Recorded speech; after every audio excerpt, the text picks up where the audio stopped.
Hi, good afternoon, good evening, good morning, depends on when you're watching me. Welcome to Bougie Chronicles here at the F Squad, where we focus on being over 40, fit, fine, and fabulous. But this is kind of a interesting, different video because I got caught on watching people. Usually I'm curious about people relocating to Africa, moving back to Africa, but I kind of got caught in some very entertaining stuff. Some is outright entertaining, some is just a bunch of foolery, and some is outright misleading. So I figured, as a person who's migrated or been an expat for over 20 years, I have a little insight. So we're gonna do coming to Africa, like coming to America, coming to an Africa series to help, or to be, help someone who's thinking about it. So today's topic, numero uno, what you need to know or do when you're trying to migrate, move to Africa, coming to Africa. Number one, and we're going to stay on one for a little bit, know thyself. Say what? Say know thyself. First off, only equals can be friends. So if you're trying to go over there because you feel like you somewhat better, stay where you are, because it's not very helpful when you have some kind of superiority complex from the jump. They can see through that shit. They won't be too helpful. I'm just saying, it doesn't matter where you go, but you can usually smell the nonsense. Cry about it if you want, but only equals can be friends. I firmly believe that. And if you start from there, I think you're heading towards the right direction. Know yourself. What do I mean by know yourself? You need to do an accurate self-evaluation of self before you decide to migrate. And here's how you do a self-evaluation. Number one, check your skill sets. What skills as an individual do you have? Do you have any skills? If not, you might have to learn some new skills. Are the skills that you currently have portable? Can you use those skills wherever it is that you decide to go? As an individual, know thyself. What is your frequency in terms of, what do I mean? Some people are just loud. Some cultures are just loud. They just talk loud when they're having a conversation, a friendly conversation. It sounds like they're fighting. For some people, it's normal. It doesn't matter where they're from. It's New York. There's people from everywhere. Some people just talk loud. That gets on my nerves. If you're looking to go to a place, I think you want to understand what the culture is. If it's a loud culture and you're not loud, maybe pick a culture that's more in your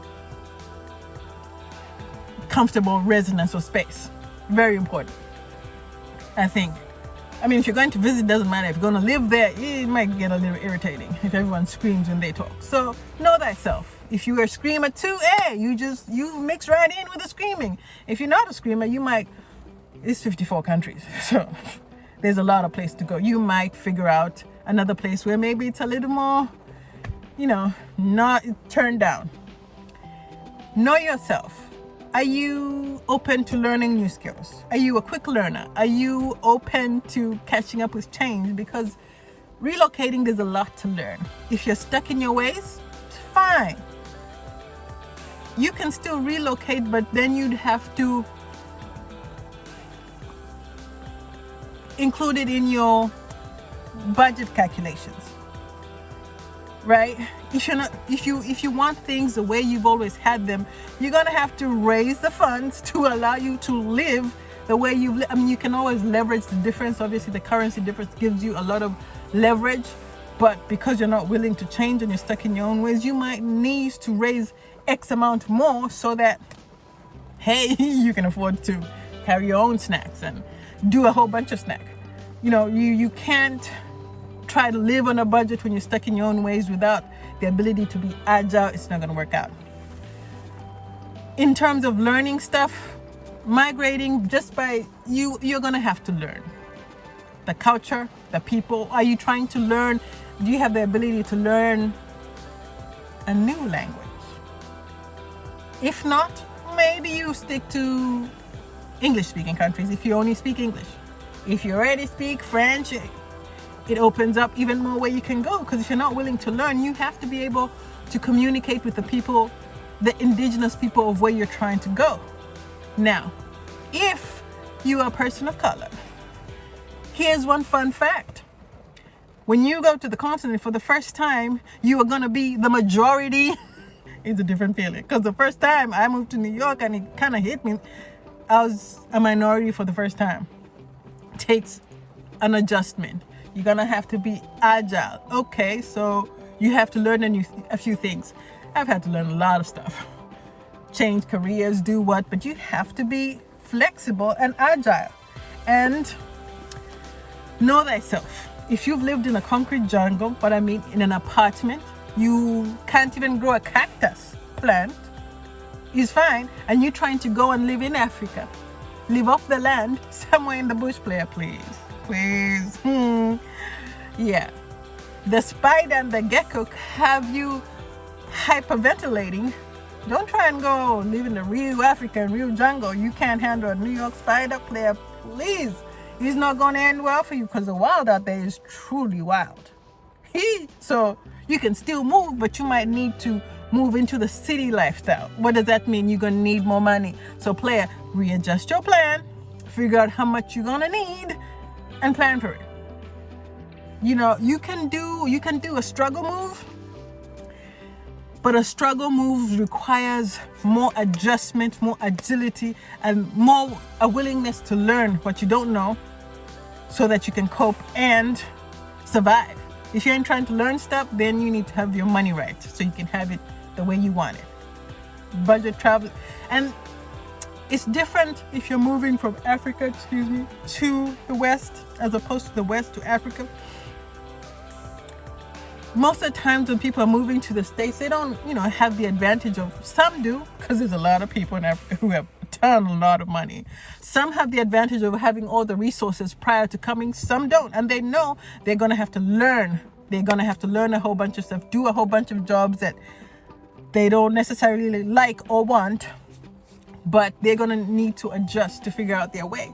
So if you are going from the West to Africa, you have several advantages. One, you have the ability to plan your move, work, and save up.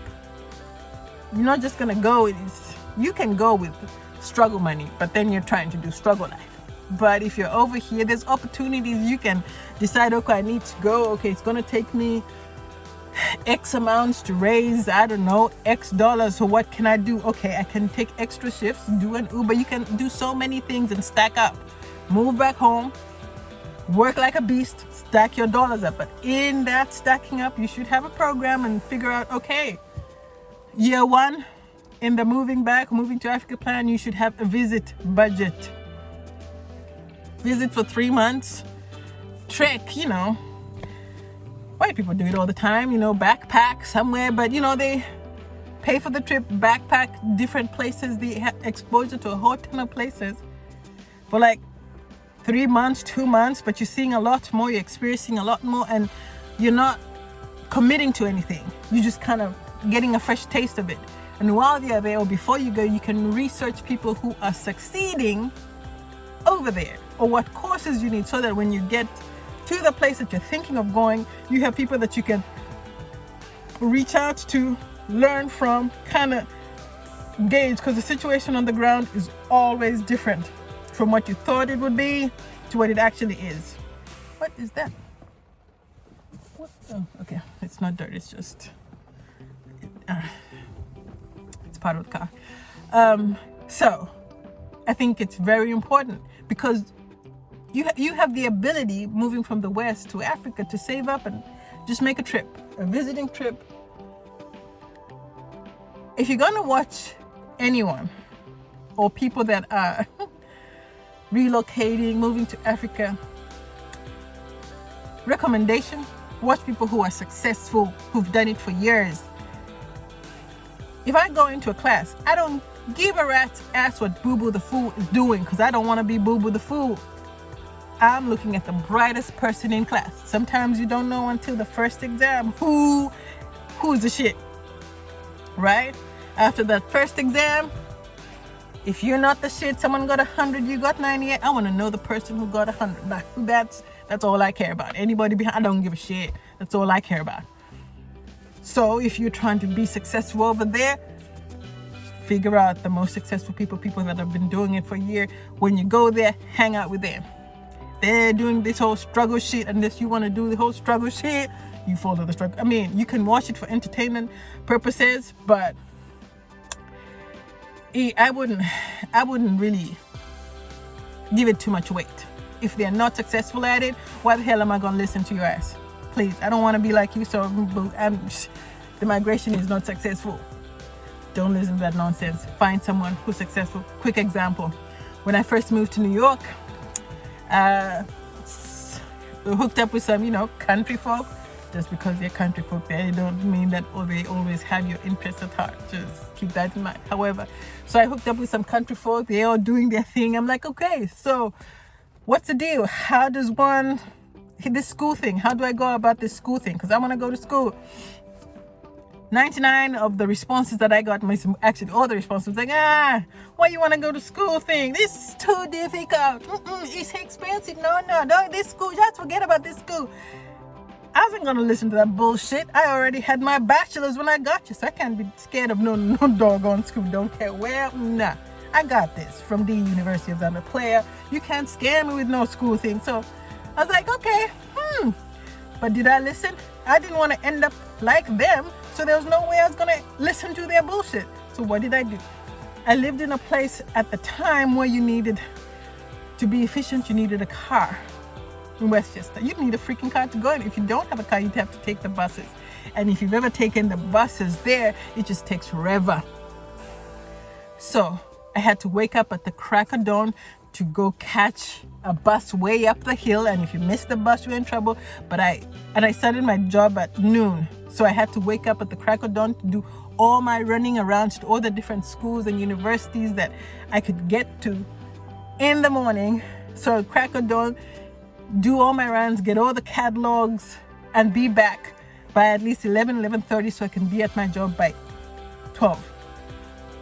I had to do what I had to do. I had to be agile and adjust. So I found out, and I figured out it wasn't that complex. I picked a school that was in my budget, knew how much I needed, when I could apply, all the nitty-gritty. I had all these catalogs spread over my bed. That's all I did for like a month.